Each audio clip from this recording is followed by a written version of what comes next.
Jupiter might not be ascending, but this actress's career is. Welcome to MsMojo, and today we're counting down our picks for the top 10 funniest Mila Kunis moments. Stop saying we're pregnant. You're not pregnant. Do you have to squeeze a watermelon-sized person out of your lady hole? Before we begin, we publish new content every day, so be sure to subscribe to our channel and ring the bell to get notified about our latest videos. For this list, we're taking a look at moments from movies, shows, and interviews that left us wanting more of Mila. Let me take another sip? No, I'm not a lady. I don't need glass. That's fine. Number 10, Lori's floor. Ted. Oh my God, no, I didn't get it! Tell me when you get it! Oh my God, I got some on my thumb! No! When one of your co-stars is a talking teddy bear voiced by Seth MacFarlane, it's easy to get overshadowed. While Lori is the most responsible adult in this buddy comedy, she's no wet blanket. This is largely thanks to Kunis' comedic timing and delivery, making the most of what could have been a run-of-the-mill girlfriend role. Lori's reactions to Ted and John's childish antics are nothing short of priceless, especially when she comes home to find 4 hookers and a little accident on the floor. What is that? What is what? There is a shit on my floor. In the corner, there is a shit! Kunis is 100% committed to this part, convincing the audience that she's actually talking to a living toy. What's more, she pulls it off with a straight face intact. Good, I'm good. The company's having their 20th anniversary party next week, so that's something. Number 9, forgetting Rachel Jansen, forgetting Sarah Marshall. If there's one woman who could make us forget about Kristen Bell's Sarah Marshall, it's Mila Kunis' Rachel. Yeah, you know, there's so few personal shoppers and pet therapists. Gosh, it's such a hard life. This lovely hotel receptionist tries to help Jason Segel's Peter get over his ex and sort out his life. You know, I could play something else. I just think out of context this might be... Dracula musical! Thank you. Her methods include motivating Peter to perform his Dracula puppet musical and pushing him to take a leap of faith. So are you gonna jump or what? No! Oh, come on, Peter, I can see your vagina from here. I can see your hoo-ha. Rachel, of course, has great chemistry with Peter, but she also plays off the rest of the supporting cast wonderfully. Kunis brings her signature wit and sparky charisma to the role, proving to be much more than a rebound girl. Sarah Marshall's show sucks. Who cares? They do the music for that program. Well, did I mention that the music rocks? Number 8, Bean Bourbon. Conan. Bourbon is often depicted as a quote-unquote man's drink, but Kunis has helped shatter that generalization by acting as a spokesperson for Jim Beam. Dropping by Conan O'Brien's talk show, Kunis discussed how she got involved in the spirit world. She even showed Team Coco the proper way to drink brown liquor, although Conan had a little trouble mastering her techniques. And then you're gonna chew it. How do you chew a liquid? I'll show you, ready? You go like this. During the same interview, Kunis mentioned that she donated to Planned Parenthood in Vice President Mike Pence's name. Every month to his office, he gets a little letter that says like anonymous donation has been made in your name. While this peaceful protest amounted to a boycott against Jim Beam, Kunis' actions were also met with applause, and she continues to endorse the bourbon. So it's clear who got the last laugh here. Number 7, The Bachelor and Parenthood, The Ellen DeGeneres Show. Along with co-star Kate McKinnon, Kunis visited Ellen to promote her new comedy, The Spy Who Dumped Me.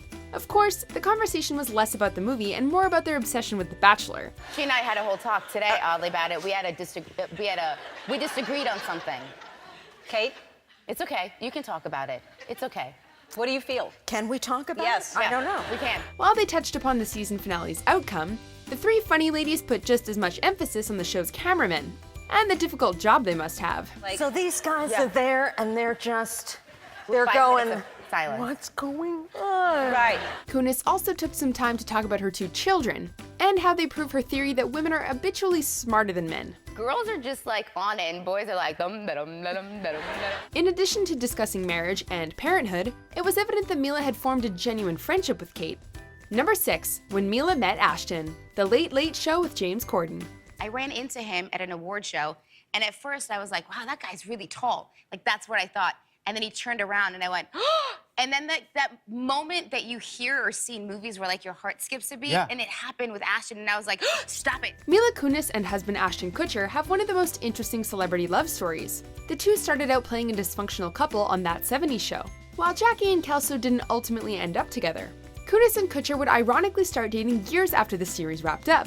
Speaking with James Corden, Kunis opened up about how they went from the friend zone to the end zone. So he was like, come over, and he had like a friend that he wanted to set me up with, and that didn't happen. It actually started as a rather casual, fun relationship, before blossoming into something more.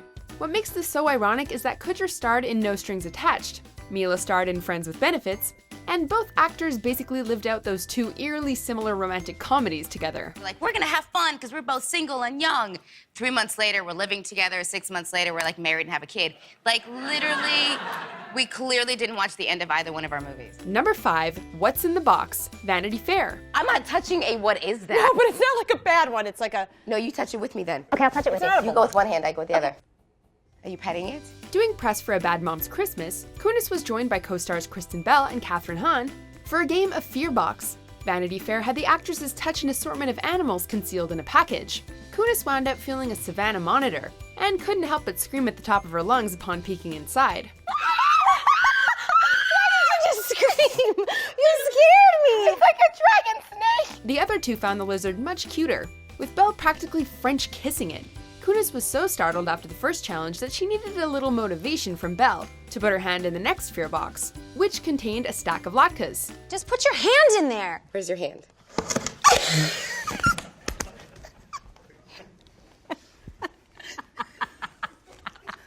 Just a latke. I hate this game. At least Kunis didn't have to touch one of those creepy elves. Number 4, her Chris Stark interview, Scott Mills. I like Blue Moon. Do you have that? No, we haven't got that. What? I've never even heard of that. What?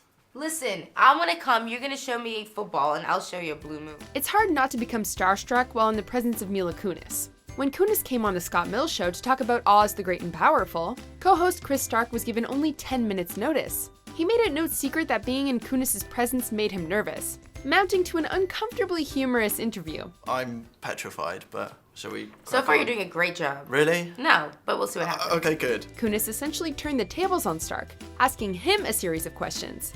The two ended up having a laid-back conversation about his friends, his favorite pub, and drinking games. How quickly can you neck a pint? Oh, pretty fast. I used to bartend.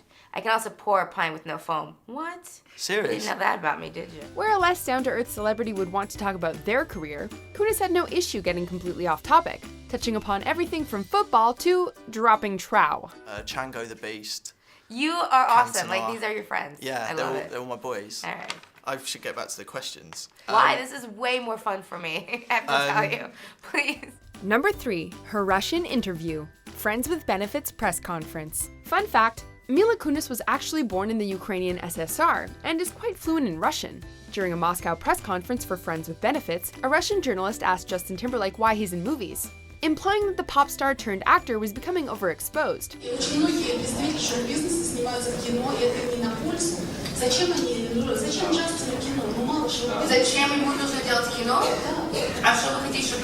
Kunis quickly jumped to her co-star's defense, putting her native tongue to effective use. The bilingual actress tore the rude reporter apart, asking her what she was doing there.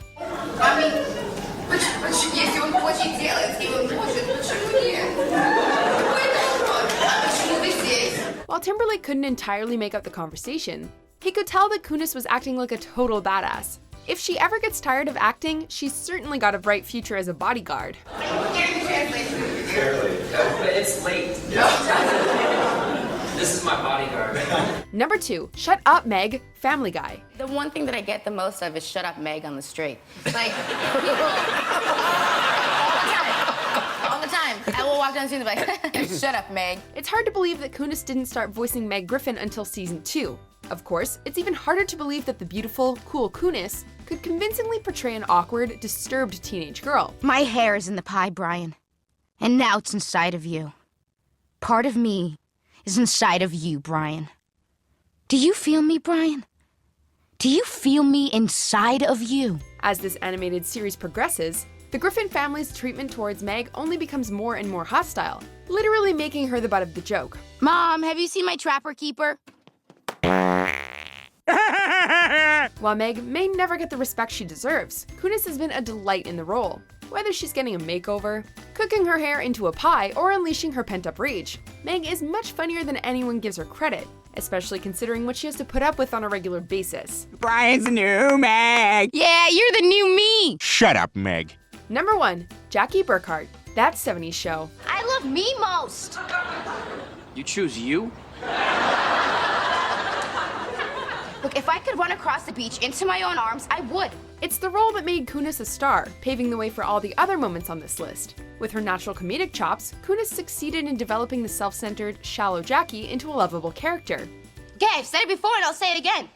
Everyone loves me. While Jackie does start to show more humanity over the seasons, she's at her funniest when she's being a spoiled brat. Given Jackie's vain nature, it's always humorous when she's taught humility, whether her hair is dyed green or Kelso sees her without makeup. Oh.